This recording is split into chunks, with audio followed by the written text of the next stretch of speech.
So guys, remember last time, for those that were present, we were tackling submissiveness. We actually have lots of topics to tackle, and I believe some people are bothered by what I deliver, but nevertheless, we can't be having the same mindset. We can't be having the same calling.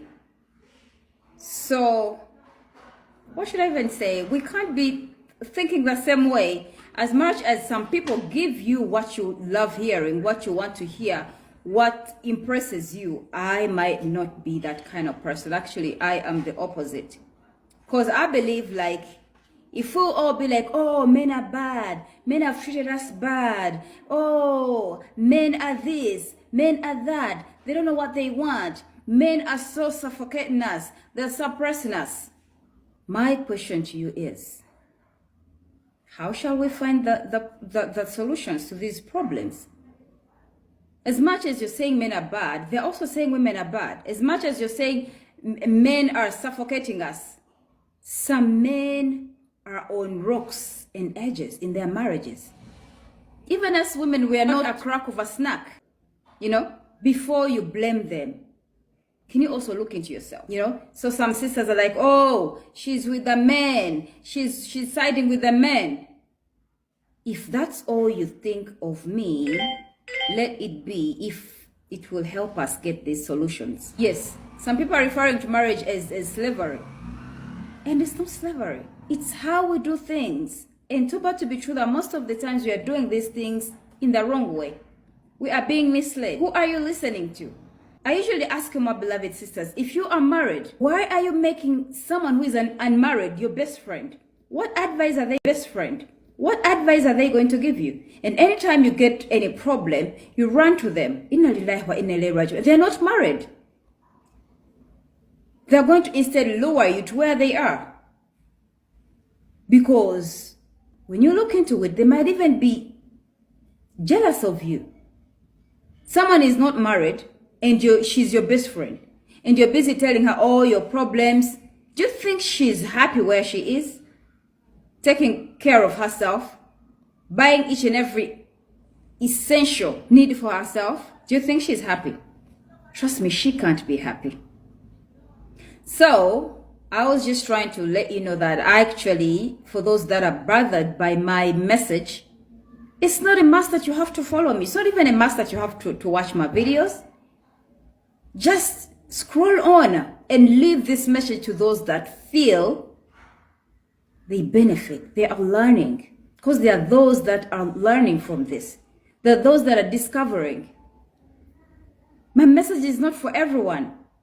Just like there are other speakers, other people that are teaching about marriage and everything else in life, go to where you feel sought. But I'm not here to impress you. I'm not here to tell you what to be fed, what puts you in the comfort zone. I'm not here to make you feel okay. I'm here to pinch in your eyes, right in the middle of your eye. I'm here to enable us find solutions. I'm not here to soothe you. I am here to shake you, like wake up. Wake up into reality. We have to face this. Let's stop fantasizing, having illusions. This is not going to help us. If you poured milk, I'm not here to soothe you. I'm not here to babysit you. Oh, sorry about your milk. I'm here to ask you, how did that milk get poured? I'm here to ask you, how did that milk get poured? How did you pour it? What were you doing? Oh, she doesn't feel for us. Oh, she's siding with the men. So if I soothe you, if I babysit you about the milk, don't you think you're going to be doing the same mistake and keep pouring that milk? I'm here to look in your eyes and ask you, how did you pour it? And how do you feel that it's poured? Yes, of course, you feel bad, you feel sad. Are you going to keep in that state? Or you'd rather have to get up and find the solutions so that next time you don't fall in the same pit. Next time you don't make the same mistake. this is what I'm here for. So if my message bothers you, I can see some people are really bothered, or this or that. Please scroll past. There's so many people preaching, teaching, giving these motivation and inspirational messages.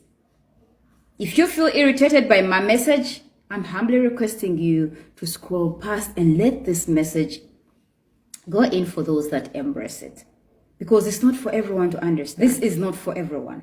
So, my beloved ones, yes, I was actually clarifying that I'm not here to babysit you. Because if I do that, that means I'm going to sugarcoat something that I really do not want. Okay? Don't be like you always have an opinion to something, or you always have to ask this, or trust me, I'm that kind of person. And hadn't I been a Muslim, I think I would have been someone else, you know? There's no way you would be telling me about submissiveness. But then the mere fact that I'm a Muslim, I know whatever that Allah inclines for us is in for us. Even when it might not, sometimes you feel like, yeah, Allah, He loves us so much that He would never do anything to harm us. He would never do anything to hurt us. He is the just Al-Adl. He knows us, His creation, because He's the one who created us. He knows us much more than we know ourselves, and He loves us much more than we love ourselves. That is Allah subhanahu wa ta'ala. So the mere fact that I'm a Muslim, I chose to make peace with just everything.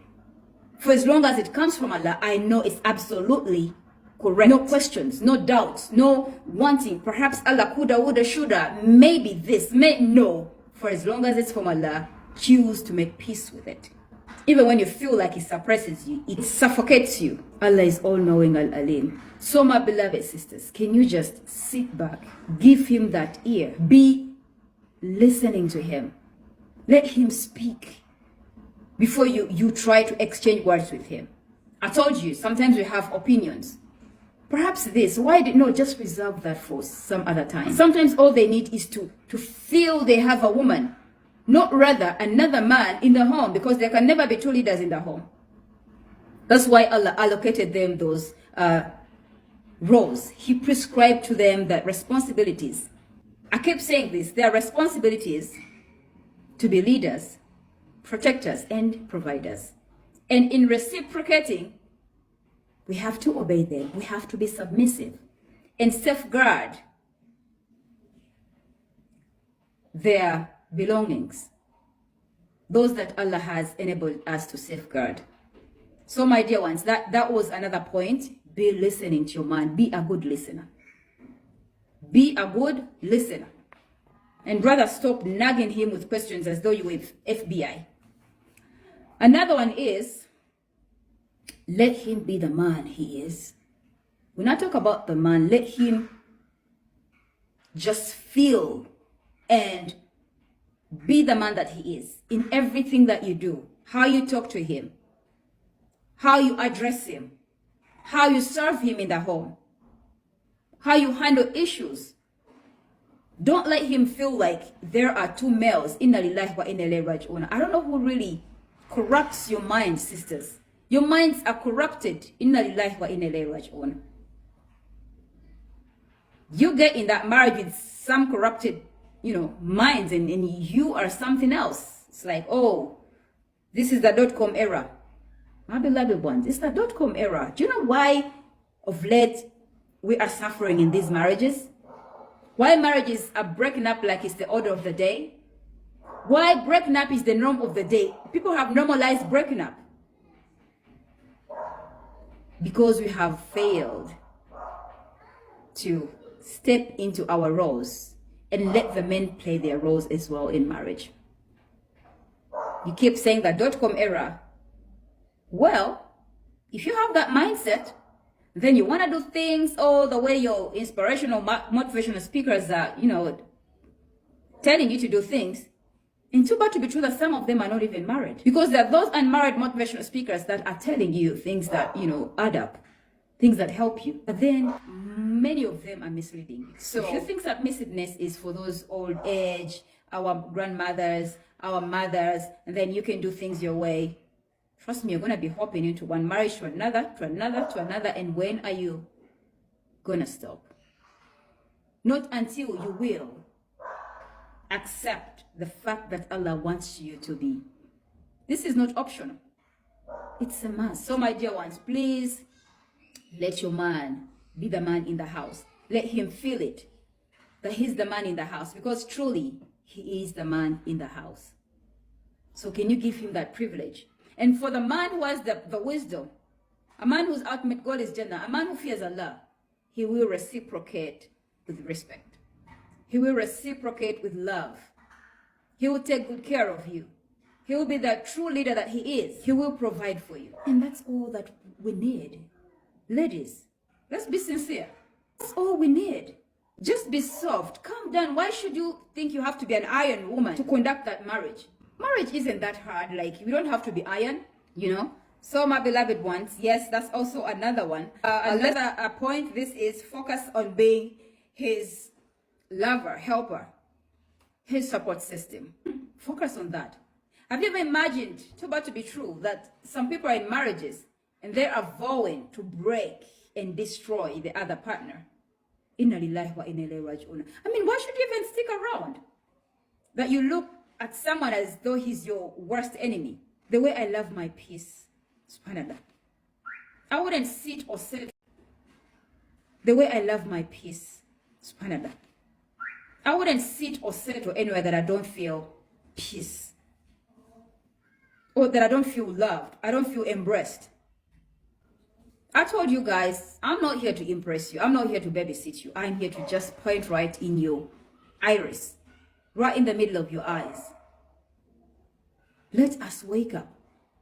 Why would you keep living in a roof or under the roof, the same roof with someone that you feel like, oh, I have to break them. I have to destroy them. I have to...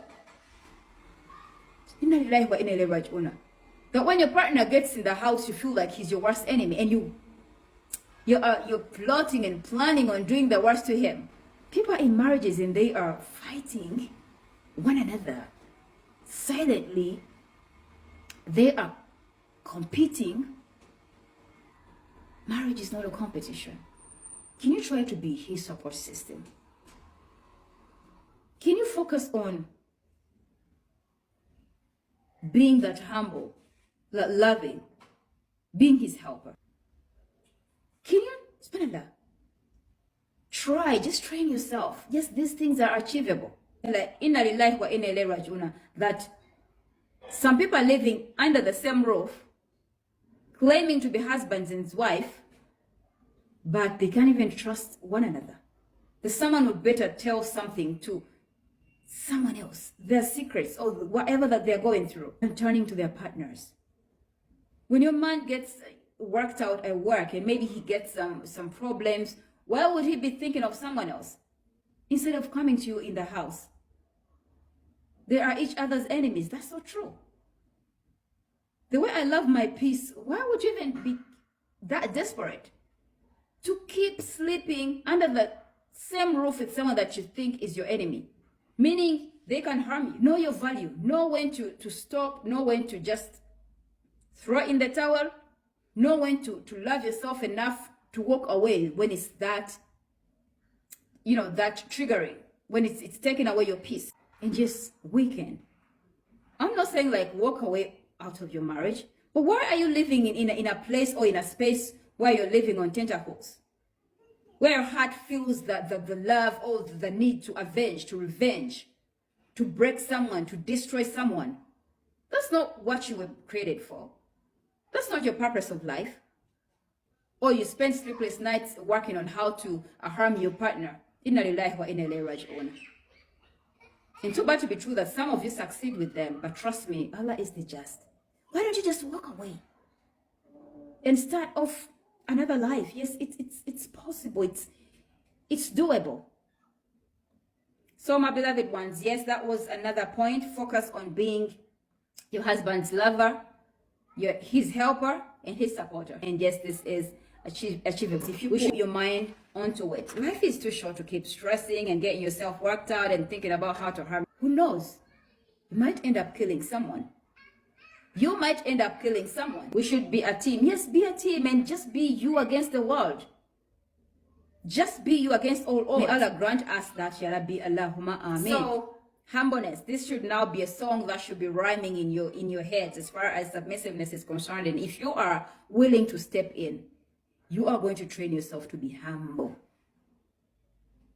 Focus on being humble.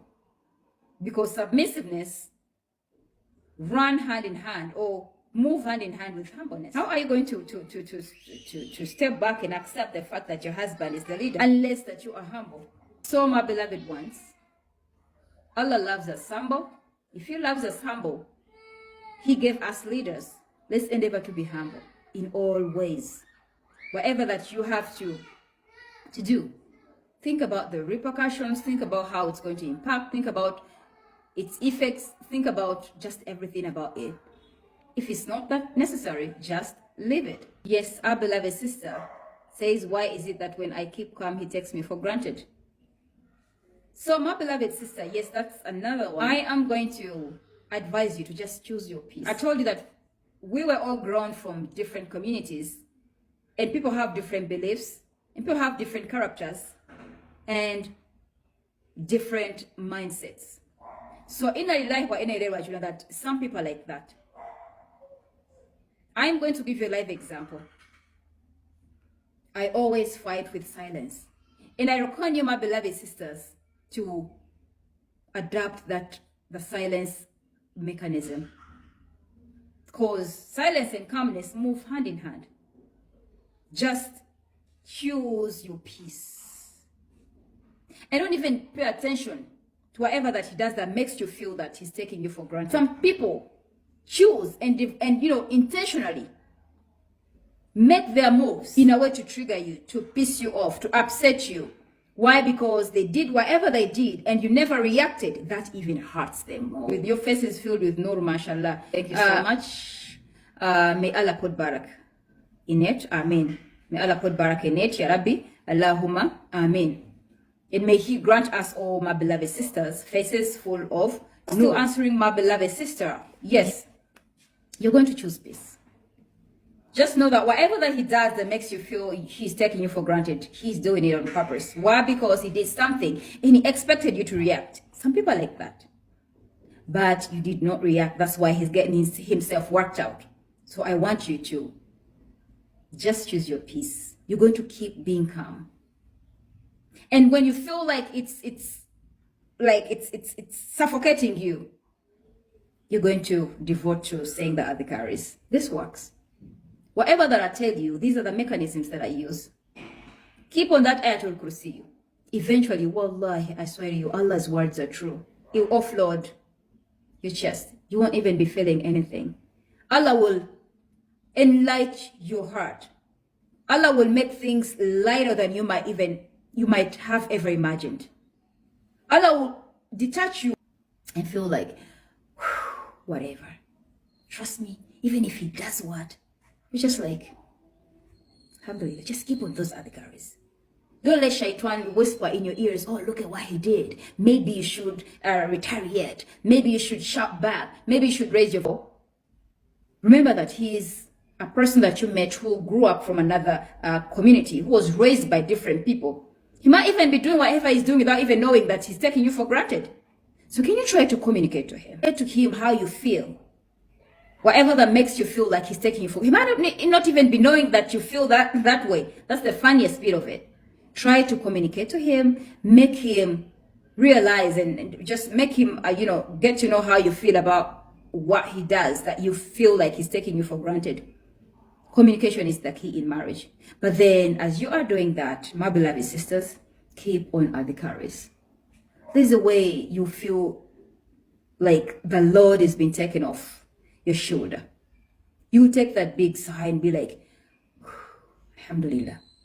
Keep on ayat kursiyu. Allah's words are true.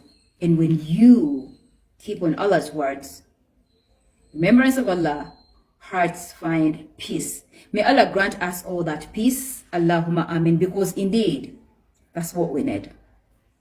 Another way to become a submissive wife, or how submissive wives act, be his comfort. Be his safe space. Please avoid chaosness, discomfort. Men love peace. He might walk away from you and just go lodge somewhere else. He might not even be having any mistress, but all he needs is the peace. Let him run to you every time. He needs the peace. Let him be thinking about how he's going to be getting back home from work. It's about to be true that some men keep just hanging out somewhere. That's where he'll even be getting those bad groupies. Why? Because he just doesn't feel like getting back home. Can you prioritize on being his comfort? That he keeps thinking about, subhanallah, or painting pictures when he's wherever that you're not. Painting pictures to get back to you. It's about to be true that some men even come back from work and they keep it in their cars, hanging in there over nothing or scrolling their phones, and they're just now thinking about how they're going to knock on that door and then having an FBI asking them just about everything. Because you turned into the FBI in the house, in the home. You've turned your house upside down. It's actually chaos. Every time he gets in, before you even welcome him back or offload or pick those plastic bags or whatever that he's carrying, the shopping bag, you are plaguing him with questions. Inna lillahi wa inna ilayhi raji'un. Another one is practice gratitude. Train yourself to learn to be grateful. You know who you are. You know how you are and how you behave. When your man does something for you, no matter how small it might look, no matter how insignificant it might look, please be thankful. Show him the gratitude. Say it loud to him. Jazakallahu khair. May Allah bless you. May Allah grant you the very best for dunya al-akhir. May Allah keep paving paths of rizq for you, my beloved, my honey, my baby. So full of barak. May Allah grant you steadily flowing rizq. So full of... when was the last time that you said those words to your husband? It can either be through a text. Remind him of how grateful you are that he's taking good care of you. Let him feel appreciated. Important that he's doing something and he's being appreciated. He's being, subhanallah, recognized. Men love that. When was the last time you thanked your husband for taking good care of you? Or you rather think, yes, of course, it's their role, it's their responsibilities. That was, those were responsibilities prescribed to them by Allah. But have you ever imagined or have you ever pictured that there's some women who are not taken care of and yet they are married? And your man, in his, subhanallah, ability, with whatever that he can, he's trying. Stop comparing your men with other men. Different men have different capabilities. Financially. Some are more stable, some are medium, some have less. Now you are rather looking at your neighbor or your friend who was a man who buys this and that and this, and then you are forgetting about the pocket of your husband, how capable he is. You are forgetting about that and then rather putting him on pressure. Whatever thing that he brings, you feel like he should have, could have, would have done something more. And that is out of his means. Please be realistic. Step into the reality. Accept the fact that your man can't be as, subhanallah, giving you as much as someone else's man. Because we were all blessed differently. He doesn't have that mean. Just sit back and recall on when can you just send him a message? Whatever that you call him, your chief, your oga, your baby, he could be your bear or honey. Send him a message just out of the blue and just, baby, thank you. How you take good care of us. What you do for me. How you take good care of us. May Allah pray for him.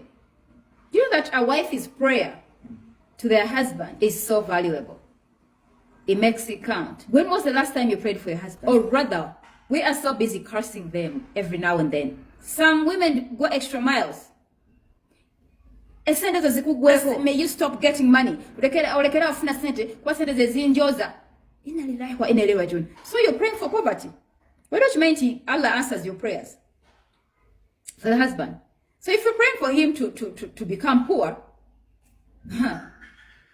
I don't even know what you're thinking about, because poverty is something else.